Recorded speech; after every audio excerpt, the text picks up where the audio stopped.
A real family war erupted at the country house they'd bought before their marriage. After the divorce, the ex-husband and his mother decided they had a right to the property. When the rightful owner arrived to inspect it with her parents, the mother-in-law greeted them aggressively, even setting her dog on the uninvited guests. Good day, dear listeners. I'm glad to welcome you to my channel. I present to you a new, interesting story. Enjoy listening. Natalia still remembered that September day when the hospital called. Grandmother Zinaida Matveyevna had passed away quietly in her sleep, just as she'd dreamed her whole life. Before Natalia could fully recover from her grief, a week later a notary knocked on her door with a will. The grandmother left everything to her beloved granddaughter: a 2-room apartment in an old building on Taganka, some money for savings accounts, and gold jewelry that her grandfather had once given her. Philip was just a fiancé back then. They'd been dating for 3 years. He was a tall, handsome software engineer with a gentle personality and kind eyes.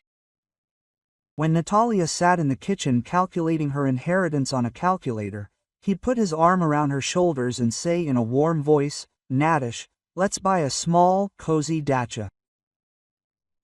We'll grow tomatoes, barbecue, and then we'll have kids.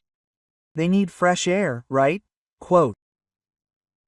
Natalia would put the calculator down and imagine them walking through gardening communities, choosing their plot of land, planting their first flowers, painting the fence a cheerful blue, and in a year or two, the little ones would be running around the property with dirty knees, and she'd be standing at the threshold, inviting everyone to the table. Grandma's apartment had sold for $500,000. A decent amount of money at the time.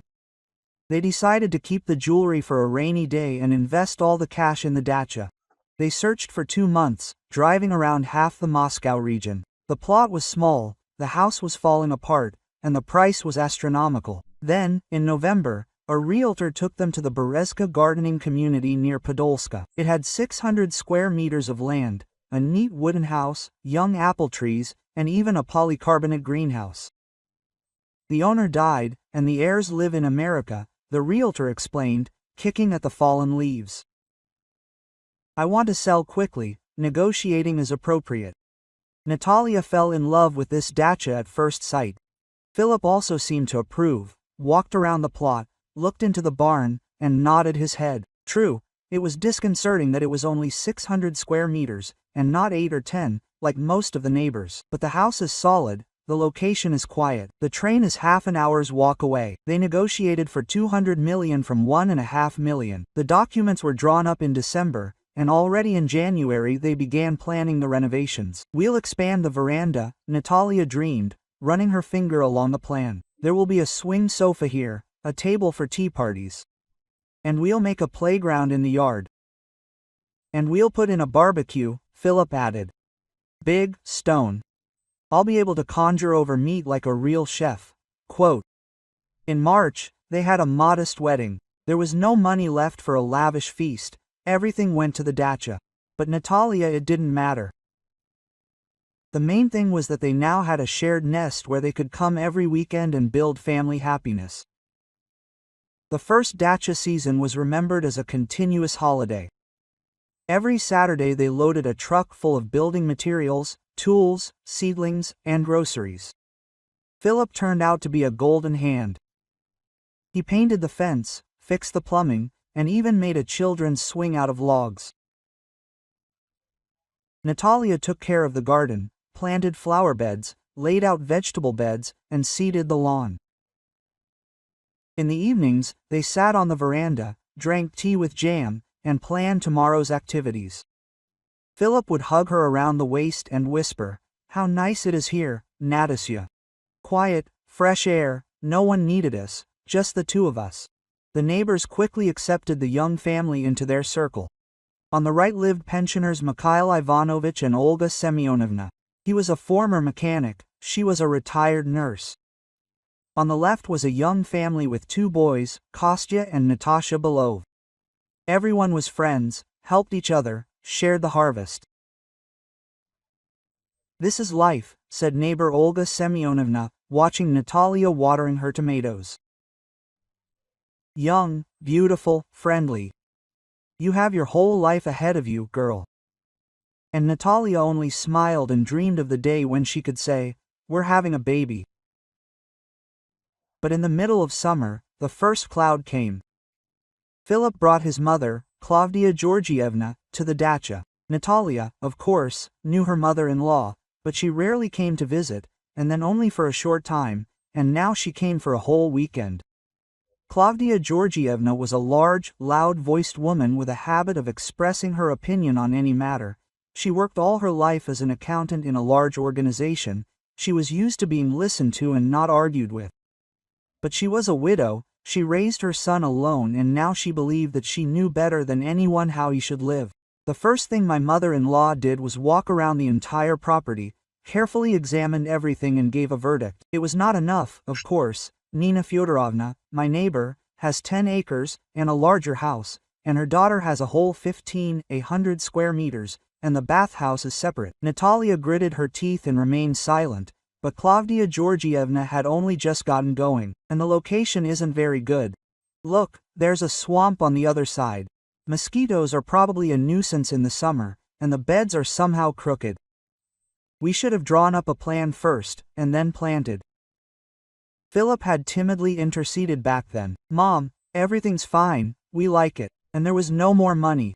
"Well, then we should have waited, saved up," her mother-in-law snapped. Haste makes waste. All that weekend, Klavdia Georgievna had been telling Natalia how to live. She'd either weed the beds incorrectly, or oversalt the borscht, or plant the flowers in the wrong place. Natalia endured, smiled, nodded her head, but irritation was growing inside. And when his mother-in-law left, Philip suddenly became pensive. Quote, "You know, Mom is right about some things," he said in the evening, looking at the fire. "The plot is really small, and we could have looked for a bigger house."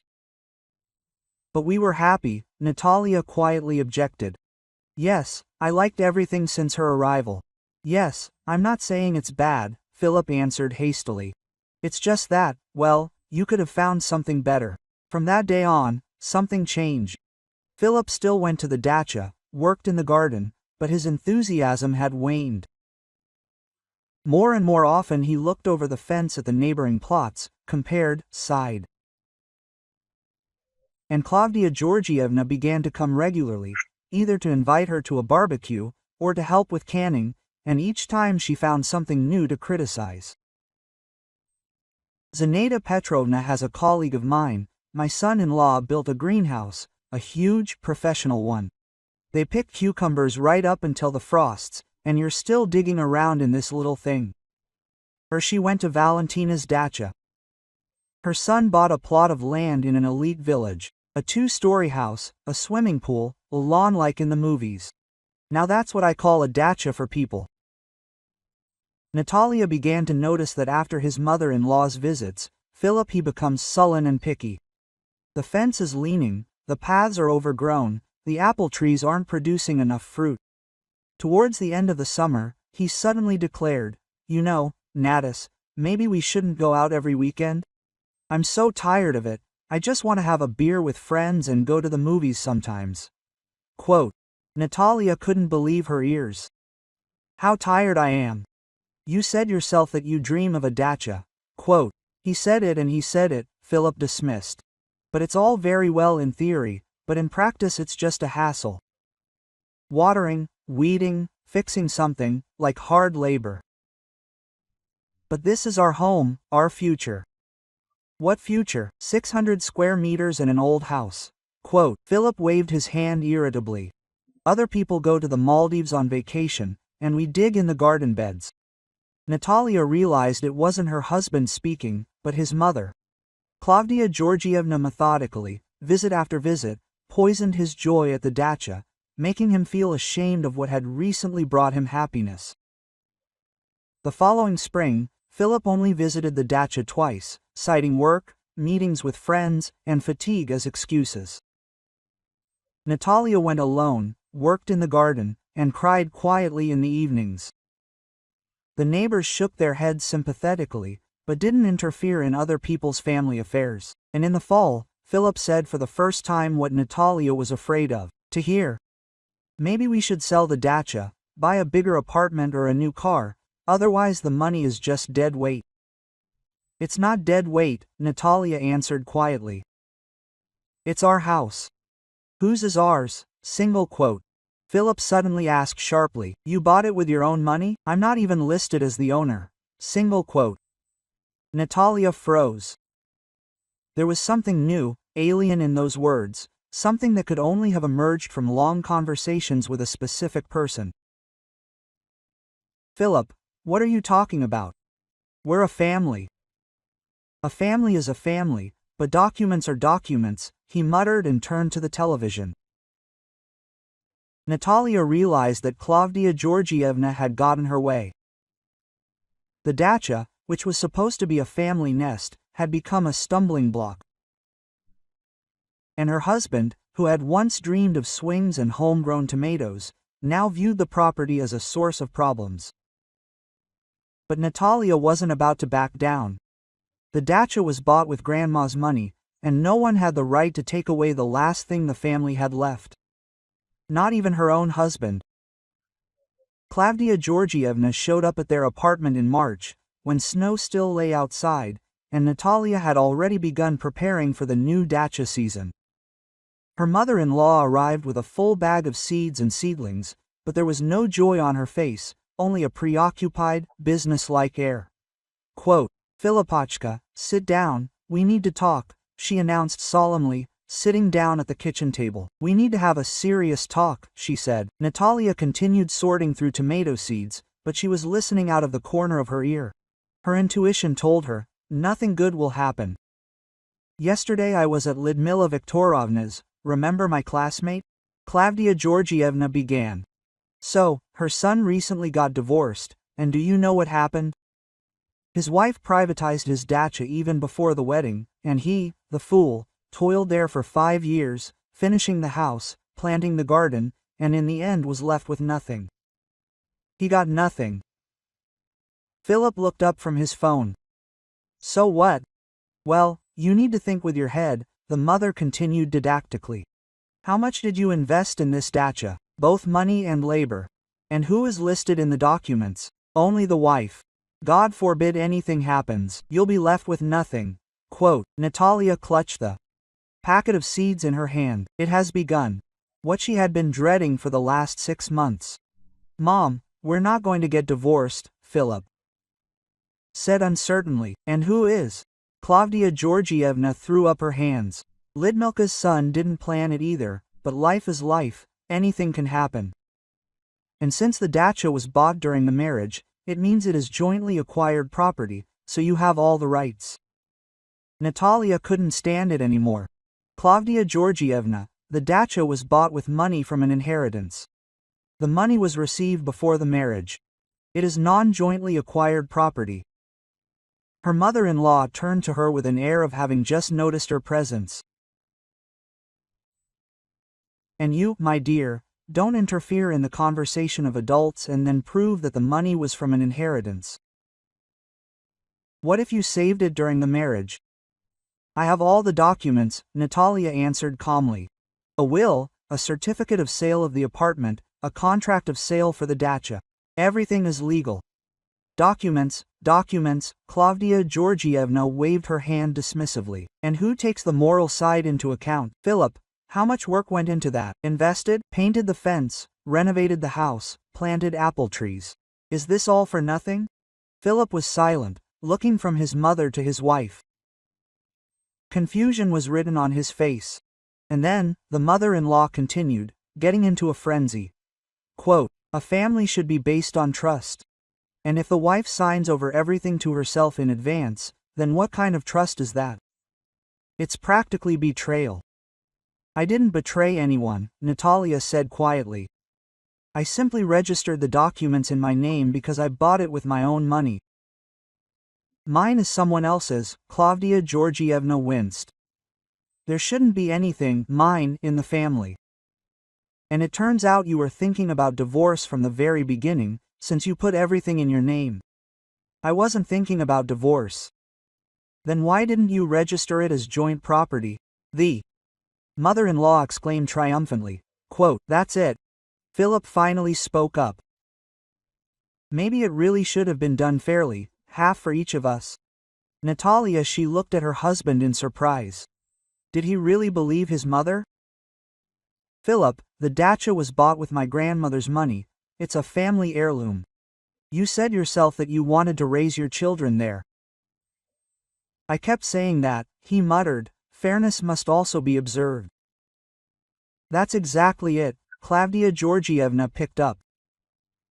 "Fairness comes first. Otherwise it turns out that my son is just a help to my wife. He's not a man, he's some kind of worried person." After this conversation, a tense atmosphere reigned in the house. Philip became sullen and suspicious. He'd ask casually how much the dacha was worth now, then inquire whether it could be sold without her husband's consent. Natalia understood that his mother was pestering him daily, dripping poison into their relationship. In April, they went to the dacha together for the first time after the winter break. Natalia hoped that the familiar work in the garden would bring them closer together, restore their former understanding, but it turned out the other way around. Philip walked around the property like he was the boss, pointing out every little detail. "I built this greenhouse myself, and I laid the plumbing, and I laid the tiles on the paths." "Yes, Philip, I remember," Natalia agreed cautiously. "And what does it say in the documents? That all this is yours?" "But we are a family." "A family is a family, and documents are sacred." By May, the relationship had completely deteriorated. Philip stopped helping around the dacha, only criticizing and calculating his investments. He could list all day how much he spent on building materials, how many days he worked, what improvements he made. And in June, the first serious scandal happened. Natalia painted the fence a new color, a soft light green, instead of blue. Philip went berserk. "You ask me? It's my work that's wasted. I painted this fence. But it peeled. It needed to be updated. And who's to decide? She's the sole owner." "Philip, don't shout, the neighbors will hear." "Let them hear. Let them, everyone knows what a fair wife I have." Then Natalia first considered divorce, not because she'd fallen out of love with her husband, but because she was tired of the constant complaints and accusations. The dacha had transformed from a place of relaxation into a battlefield. Meanwhile, Klavdia Georgievna was conducting her own reconnaissance. She'd visit the dacha when Natalia wasn't there, chatting with the neighbors, and prying out details about the purchase and development. Mikhail Ivanov later recounted, "Your mother-in-law came and kept asking questions about when the plot was bought, who did what, how much they spent, and then she said, 'What a fool my son is, he let his wife take everything in his name, when he should have done it fairly.'" That summer, Philip began visiting the dacha less and less frequently, making excuses for meetings with friends, who suddenly became very important. Natalia suspected that this mother had advised him not to humiliate himself by working on someone else's property. Left alone, Natalia tried to find solace in gardening, but there was no joy. Every planted flower, every weeded garden bed seemed to say, "What if all this was in vain? What if we have to give it all back tomorrow?" In August, Klavdia Georgievna put on a show. She arrived at the dacha with her friends, 3 elderly ladies from her building. Natalia was in the garden when she heard her mother-in-law's loud voice. Quote, "Look at this dacha, girls. It's modest, of course, but my little Philip put so much work into it. He built a greenhouse, laid out paths, and rebuilt the shed, and yet only his daughter-in-law is listed as the owner. How can this be?" Her friends wondered. "She's so cunning. She registered everything in her name before the wedding, and now she's using her husband like a farmhand. How outrageous." And I said, "It's outrageous, but my son is gentle and doesn't want to cause trouble. And that's a shame. We need to seek justice." Natalia listened to this performance and felt her insides turn cold. Klavdia Georgievna wasn't simply turning her son against his wife. She was shaping public opinion, laying the groundwork for open conflict.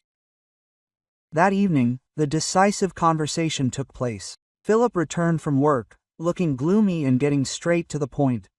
Quote, "Natalia, I've made a decision. I want to register my share of the dacha." "What share?" she asked, confused. "The legal share, half. The dacha was purchased during the marriage, so it's joint property." "Philip, we've discussed this 100 times, the dacha was purchased with inheritance money. And I don't agree with that interpretation," he interrupted. "I believe I have half the right. And if you don't voluntarily agree to re-register the documents, I'll pursue it through the courts." Natalia was silent for a long time, looking at her husband. This man, 2 years ago, had dreamed of a happy family life on a dacha plot, and now he was threatening to sue. Quote, "Fine," she said quietly. "If you think so, go ahead and sue." "I will, no doubt about it," Philip replied. "Mom's already spoken to a lawyer, she says it's a sure thing." "Of course, Mom says so," Natalia couldn't help but add. "Mom is now your main advisor on family matters. Don't bother my mother. She's the only one who thinks about my interests. And it turns out I'm not thinking. If I had, I would have fairly re-registered the dacha long ago." Natalia realized there was no point in talking. Her husband was completely under the influence of his mother and his own greed, the same husband who once said, "I don't need anyone. Just the two of us." The divorce was finalized by November, quickly, without a row, through the civil registry office by mutual agreement. There wasn't much to divide. The apartment was rented, the car was old, the furniture was cheap. Only the dacha remained a bone of contention. Philip, urged on by his mother, immediately filed a lawsuit for property division, demanding half the price of the plot, citing the dacha acquired during the marriage and considered joint property. Natalia hired a lawyer and prepared to fight. She had all the documents, her grandmother's will, the apartment sale deed, and the dacha purchase agreement. Everything was fair and legal. But Klavdia Georgievna didn't give in. Her mother-in-law went to the neighbors, collecting witness statements about Philip's work on the plot. She compiled an estimate of the cost of building materials, and even dug up some receipts, proving that her son had invested his own funds in the dacha. Quote, "Let him try the courts," Natalia told the lawyer. "The law is on my side." "The law is on your side," the lawyer agreed. "But claims vary. They can demand compensation for improvements made by the ex-husband, or recognize the dacha as jointly squandered property if they prove the money was earned during the marriage. But I have all the documents." "Documents are good, but they will try to challenge them. He says that you spent the money from the sale of the apartment on something else, and bought the dacha with joint savings, or that the apartment was sold after the wedding." Natalia understood. A long and grueling war lay ahead. Klavdia Georgievna was determined and had no intention of retreating, and Philip had turned from a loving husband into a hardcore wretch ready to take everything he had. But the dacha was bought with her grandmother's money, and this was a matter of principle. Natalia was not going to give in. Let them sue as much as they wanted, the dacha would stay with her. True, she did not yet know what kind of meanness Klavdia Georgievna was capable of in a fight over someone else's property. She would find this out very soon, one fine Thursday, when she arrived at the dacha and discovered new locks on the gate. Natalia would remember that Thursday for the rest of her life. The day began normally. She woke up early, packed a bag with seedlings and tools, and boarded a minibus to Podolska. May had turned out to be warm, and she wanted to plant the remaining tomatoes before the heat set in. On the train, she thought about the upcoming court hearing. The lawyer promised they would win the case without a problem. The documents were ironclad, the law was on her side. Philip and his mother could demand division as much as they wanted, but an inheritance remains an inheritance, even if spent during the marriage. She walked from the station to the dacha, enjoying the spring air. The neighboring plots were green with fresh grass, a lawnmower was working somewhere, and the smell of smoke from a fire filled the air. A typical dacha idyll. But when Natalia turned toward her gate, she stopped dead in her tracks. On the familiar in its place stood a brand new padlock, massive, chrome-plated, clearly expensive, and next to it was another smaller one. Quote, "What the hell?"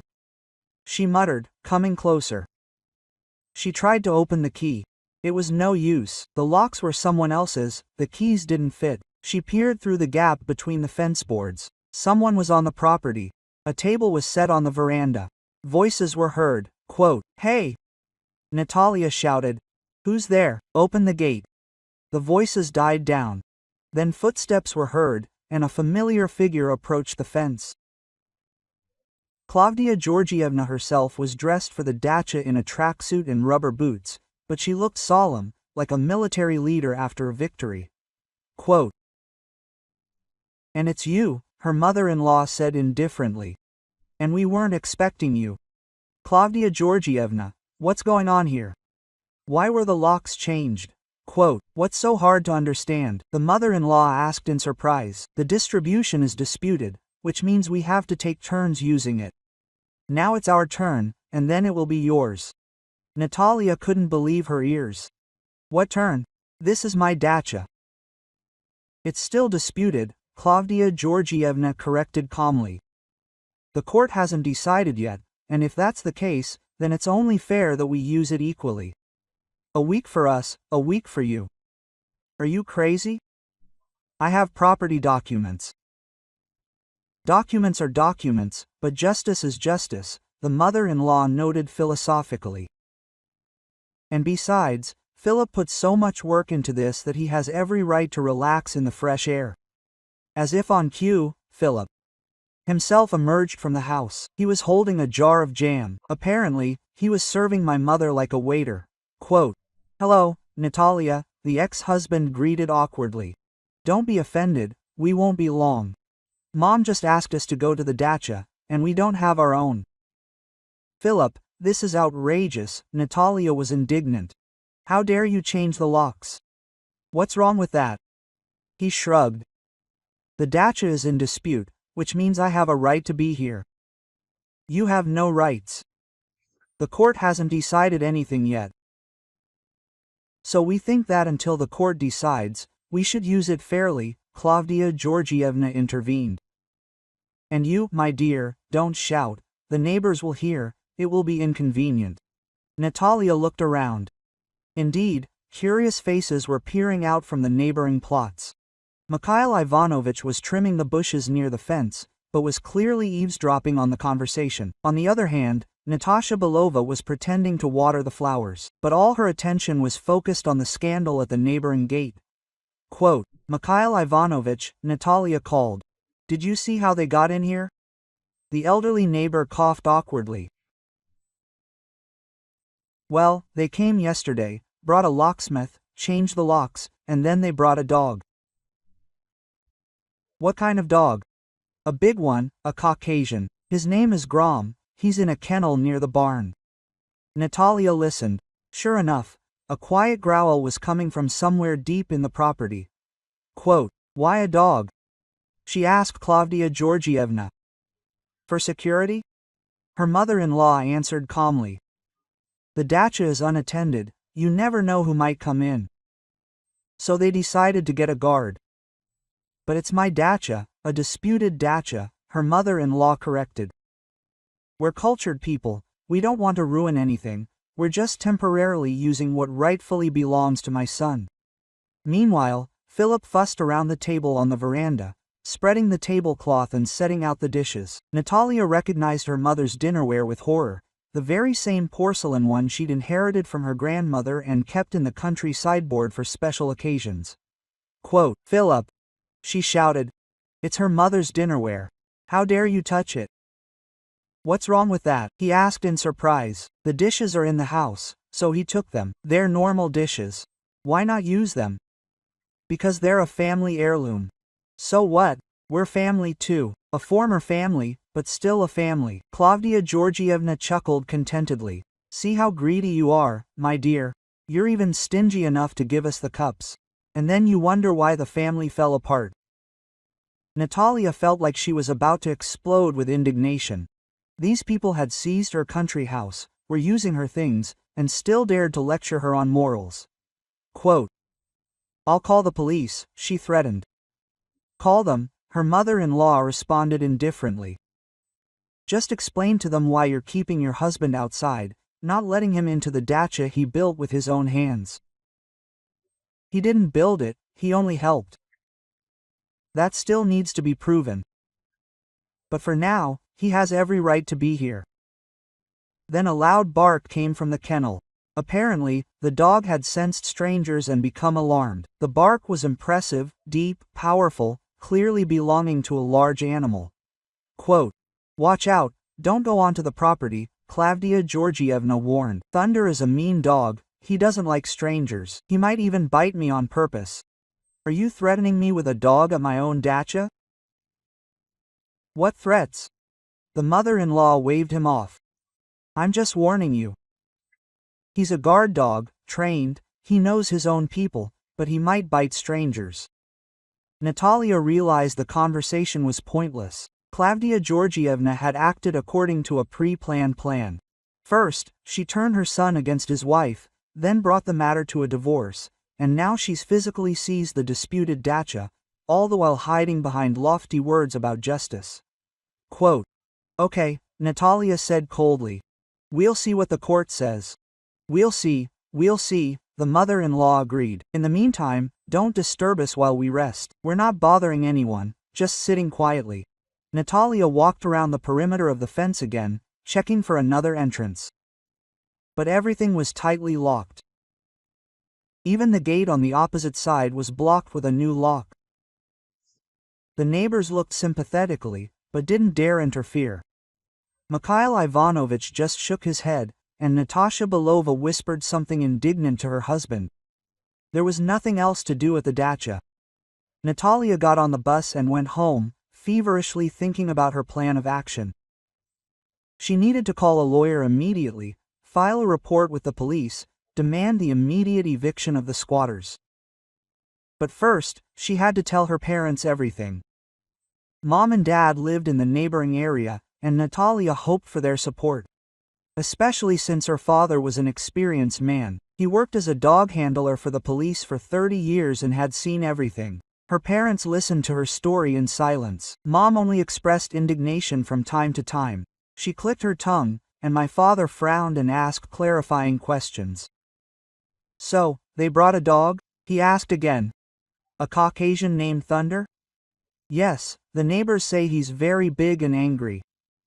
My father chuckled. "Well, I've dealt with angry dogs. Not as scary as they seem, especially if you know how to approach them." Quote, "Dad, but they seized my property." "That's a crime." "A crime, of course," my father agreed. "It just needs to be proven. They'll say that Philip has the right to the dacha as the owner, and therefore can stay there. But he's not the owner, and they claim he is. So there's a dispute. And until the court sorts it out, each side thinks they're right. Mom suggested the simplest solution. We need to go to the police. Let them sort it out. We'll definitely go to the police, my father agreed. But first, I want to see this situation with my own eyes, and then, if we act, then decisively, once and for all. And what do you mean? My father smiled mysteriously. You'll see tomorrow. We'll assemble a team and go get your dacha back legally, of course. That evening, Natalia called her lawyer, demanding immediate action. The lawyer promised to file a complaint about the illegal seizure of property, but warned that the process could be delayed.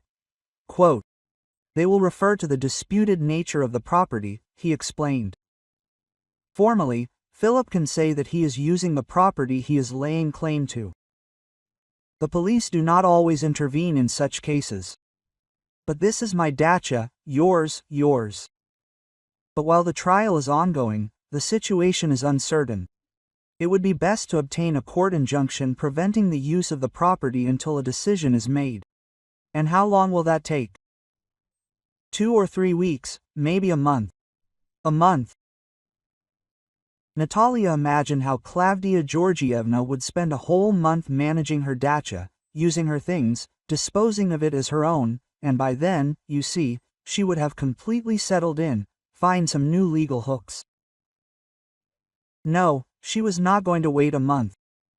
If her father promised to solve the problem tomorrow, it meant he had a plan. And her father was a man of his word. What he said, he would do. Natalia hardly slept that night, imagining the next day.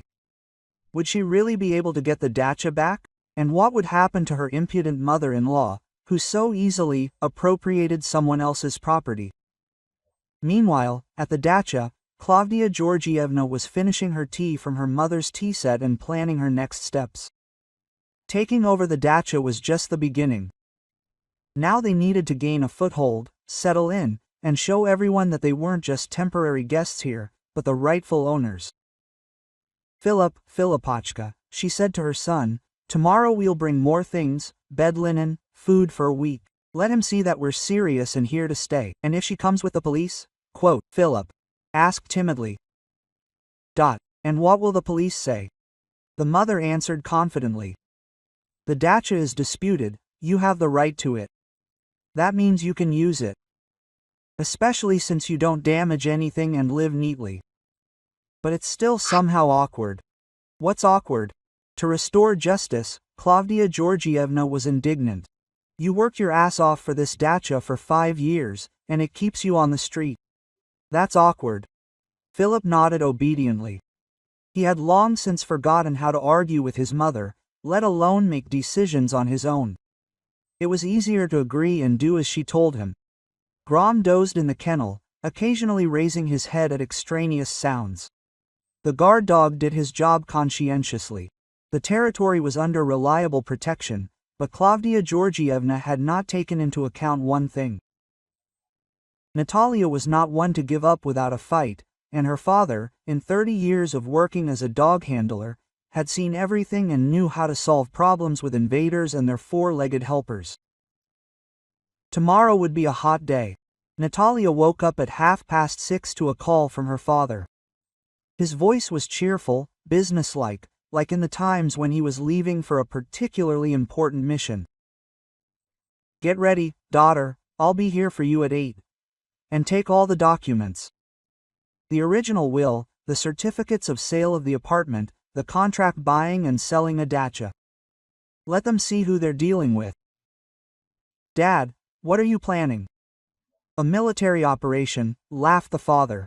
Only without bloodshed and casualties. Mom is already baking a cake in case of a protracted siege. Indeed, when Natalia arrived to visit her parents, her mother was just wrapping a huge apple pie in foil.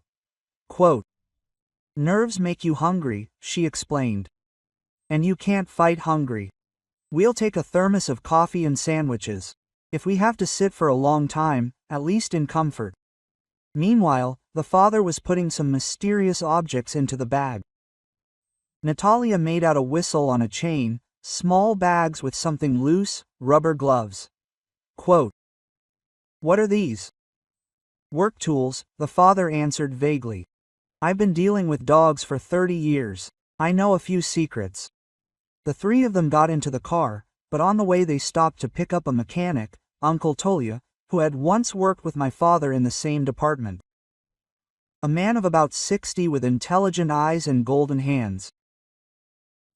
I heard about your problem, he said to Natalia. It's a complete disgrace. Well, we'll sort it out now. I have tools. I can pick any lock in half an hour. What if the police come? Natalia worried. What police?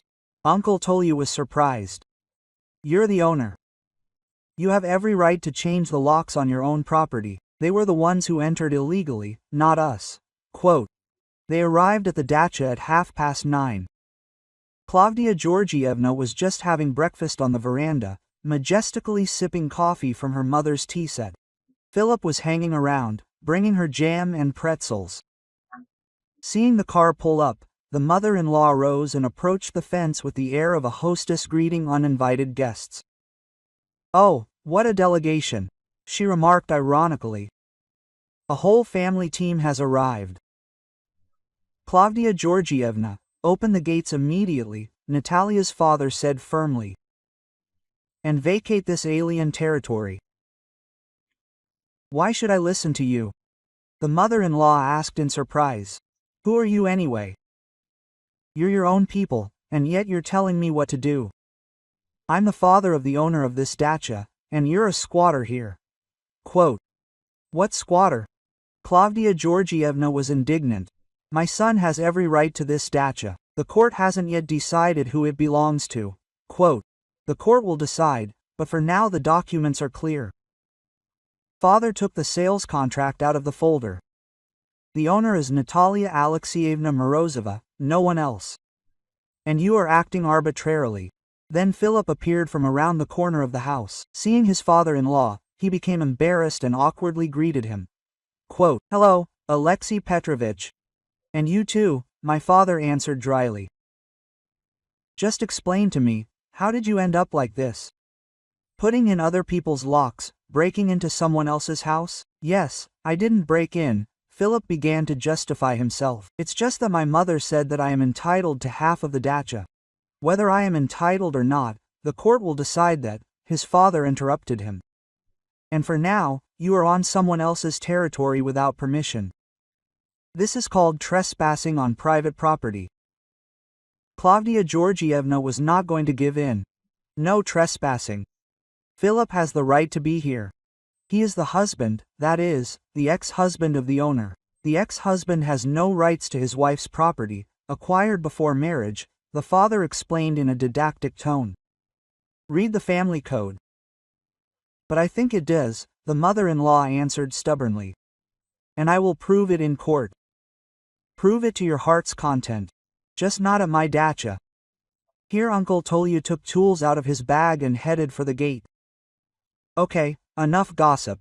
Let's get down to business." "Wait," shouted Klavdia Georgievna. "What are you doing?" "I'm changing the locks legally," the locksmith answered calmly. "At the owner's request. I won't allow it. There's a dog here." "What dog?" Natalia's father was surprised. "And the one in the kennel." Indeed, a disgruntled growl was heard from the depths of the property. Grom sensed strangers and was preparing to defend himself. "Grom!" shouted the mother-in-law. "Grom to me." A huge Caucasian man crawled out of the kennel, shaggy, powerful, with an impressive muzzle. The dog ran up to the gate and started barking angrily, showing off his impressive fangs. "There you see," Klavdia Georgievna exclaimed triumphantly. "Grom won't let you in, he's trained, a guard dog." Natalia's father looked closely at the dog, assessing its behavior, then took a whistle from his pocket and gave a short, sharp signal. The effect was immediate. Grom fell silent, sat down, and stared at the stranger warily, but without aggression. "A good boy," her father said approvingly. "It's obvious he's trained, he knows his commands." "What was that?" Klavdia Georgievna was taken aback. "The command to sit," her father explained. "It's universal, given on a whistle. Any service dog knows it." He took a bag from his bag and tossed the dog a piece of meat. Grom sniffed the treat and carefully took it in his mouth. "What did you give him?" The mother-in-law was alarmed. "A treat," the father smiled. "With a mild sedative, nothing harmful, just let him sleep for an hour or two." Single quote, an old dog training technique for working with aggressive animals. "You poisoned my dog." "The dog isn't yours, it's a stray, and you didn't poison him, you put him to sleep. What a difference that makes." Indeed, after a few minutes, Grom began to nod off, then hesitantly trudged to the nearest tree and lay down in the shade, closing his eyes. "He'll sleep until evening," the father stated. "He's sleeping soundly, no side effects." Single quote. Klavdia Georgievna realized her main advantage had been taken away, but she wasn't about to give in. She rushed to the house and a minute later jumped out with a kitchen knife in her hand. Don't come any closer, she said, driving in. I'll kill you all. This is my dacha. Your dacha? Asked Natalia's mother, who had been silently watching the proceedings until now. Quote, I wonder where you got the documents? They're fictitious, the mother-in-law screamed, waving a knife. The dacha was bought during the marriage, which means it belongs to my son. Auntie, are you out of your mind? Uncle Tolya asked, not taking his eyes off the lock. You're waving a knife at strangers. That's a criminal offense. I don't care. I won't give up the dacha. I won't give it up to anyone. Then Natalia's mother made an unexpected maneuver. She calmly took off a slipper from her foot, a soft, house-made one, but quite heavy, and threw it accurately at her mother-in-law. It hit her right on the nose. Klavdia Georgievna howled, clutched her face, and ran into the house, loudly wailing, Oh, they killed her. Oh, it's bleeding. Oh, they broke my nose. Not broken, just fixed it, the mother remarked contentedly. I have a keen eye. I raised my husband with slippers for 30 years. Philip paced between the house where his mother had disappeared and the gate, where the locksmith was calmly working. He finally decided to approach. Quote, Alexei Petrovich, maybe we can come to some kind of agreement? Mom was upset, but she wasn't angry. Your mother is a criminal, his father replied sharply. They seized someone else's property, let the dog loose, and threatened with a knife. He's charged under every article of the criminal code, but surely it's possible to do it humanely. Humanely means when people obey the law, they seize other people's dachas. Uncle Tolya, meanwhile, had managed to get the first lock open, clicked, creaked, and the piece of iron fell to the ground. One is ready, he reported. Only the little one remained. The second lock gave way after 10 minutes. The gate swung open, and Natalia finally stepped onto her property. It was a depressing scene. On the veranda, the remains of a sumptuous breakfast lay in her dishes. The house was littered with other people's things, the bed was torn apart, and someone else's food was lurking in the refrigerator. Quote, They've settled in, there's nothing to say, the mother stated, surveying the devastation. Klavdia Georgievna sat in the kitchen, holding her nose with a towel. Her face was twisted, her eyes angry. At the sight of the dacha owners, she started to get out of here again. Quote, This is trespassing. I'll report it to the police. Report it, the father replied calmly. The local police officer is exactly what we need. Let them draw up a report on the illegal seizure of property. I didn't seize anything. It was Philip who took his share. What share? Natalia pulled out the documents. Here's my grandmother's will, dated such and such. Here's the certificate of sale of the apartment. Here's the purchase agreement for the dacha. The purchase took place 2 months before the wedding. Philip has nothing to do with this dacha at all. The mother-in-law grabbed the documents and glanced over them, but there was nothing to find fault with. Everything was ironclad, all the seals and signatures were in place. Fake, she exclaimed in despair. It's all fake. The dacha was purchased during the marriage. The wedding date, quote, March 23rd, Natalia noted calmly. The date of purchase of the dacha, January 15th. Can you count? Quote, Klavdia Georgievna realized she had lost, but it was too late to back out. She had gone too far, said too much. Okay, she barked, be it so, but we will demand compensation for the improvements. Philip invested so much money here. Demand it, Natalia agreed, but through the court. In the meantime, pack your things and vacate the territory. I'm not going anywhere. Then the police will help, her father promised and took out his phone. The local police officer arrived half an hour later. A young lieutenant, but smart, listened carefully to both sides, studied the documents, and drew up a report. The situation is clear, he summarized. The dacha belongs to citizen Morozova. The documents are in order, the purchase was made before the marriage. The ex-husband has no rights to it. Quote, But what about justice? Klavdia Georgievna pleaded. Justice is when the law is followed, the police officer replied didactically. Have you ever committed any acts of violence here? You changed the locks, unleashed a dog, and brandished a knife. You're charged under Article 7 of the Criminal Procedure Code for unlawful conduct with violence. What violence? I didn't harm anyone. You unleashed a dog on people and threatened them with a knife. That's violence. Quote, my mother-in-law completely lost it. The police officer issued her a fine and warned that if such incidents were to recur, criminal charges would be filed. Philip silently gathered his mother's things. He looked guilty, yet stubborn. It was clear he didn't fully understand what he had done wrong. Philip, Natalia said quietly, why did you do this? After all, we lived in harmony, we arranged the dacha together. Mom said that I was entitled to half, he justified himself. I put in so much work. Work is not the same as title deeds. But it's only fair. Fair is when the law is observed, and not when someone else's property is seized. Quote, meanwhile, Klavdia Georgievna was packing Mom's tea set into a box. She did it demonstratively slowly, as if to show that she was not leaving of her own free will.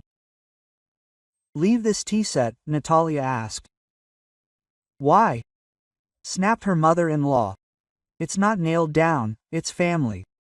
I inherited it from my grandmother. So what? I didn't steal it, I used it. Klavdia Georgievna, leave the dishes. They are a family heirloom. Quote. The mother-in-law looked defiantly at everyone present, then demonstratively threw the cup on the floor. It shattered into pieces. Oh, I'm sorry, she said sarcastically, slipping out of his hands. Natalia's mother stepped forward with a menacing expression. Quote, come on, Auntie, pick up the pieces right now and apologize for the broken dishes. Or what will happen?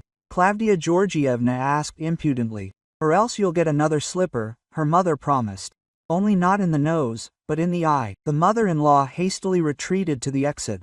Quote, Filipochka, let's get out of here. There's no point in getting involved with the riffraff. Who's the riffraff here? We'll sort this out later, her father noted. For now, get off this alien territory. By evening, the dacha was vacated. The other people's things were neatly stacked by the gate. The locks were replaced with new, more reliable ones. A sign was hung on the gate with the local police officer's phone number and a warning that arbitrariness was punishable by a fine. Grom woke up around 6 o'clock, drank some water, and he approached Natalia with a friendly look. It turned out that he was a very sweet and affectionate dog. It's just that before, he was forced to play the role of an evil guard. Quote, should we keep him? Natalia asked her father. And why not? He smiled. A good dog, a purebred, and he loves children, you can tell right away. Philip and his mother left in the evening without collecting their things. Klavdia Georgievna threatened in the end that she would definitely seek justice through the courts, and that they would still get the plot. But the court disappointed her. All the authorities, from the district to the regional level, unanimously rejected the claims for division of property. Natalia's documents were impeccable. The law is unambiguous. An inheritance, even spent during marriage, remains the property of the heir.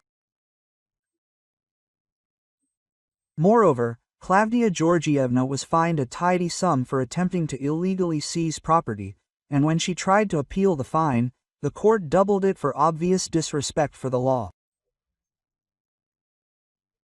Philip spent 5 years running around the courts, hiring lawyers, filing appeals, and lost all the way up to the Supreme Court. In the end, he was left with debts for legal services, which he then paid for another 3 years. Klavdia Georgievna bore a slightly crooked nose for the rest of her life. Doctors said plastic surgery was too risky at her age. Every time she looked in the mirror, she recalled that fateful day and scolded herself for being overconfident. A year later, Natalia married a good man, a civil engineer named Andrei Viktorovich, who fell in love with the dacha as much as she did. They had 2 children, a boy named Vanya and a girl named Masha. The children adored weekends at the dacha, playing in the garden and helping water the beds. Grom became everyone's favorite and the little one's best friend. The huge, kind dog patiently rode them on his back, guarded them during walks, and slept by the crib. The real owners never came forward. Apparently, Klavdia Georgievna adopted the dog from a shelter or from random people.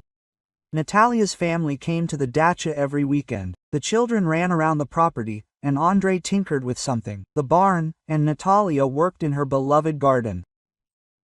This is exactly how she imagined family happiness many years ago, when she bought this dacha with her grandmother's money. The neighbors were happy for her. Mikhail Ivanovich often said, "That's right.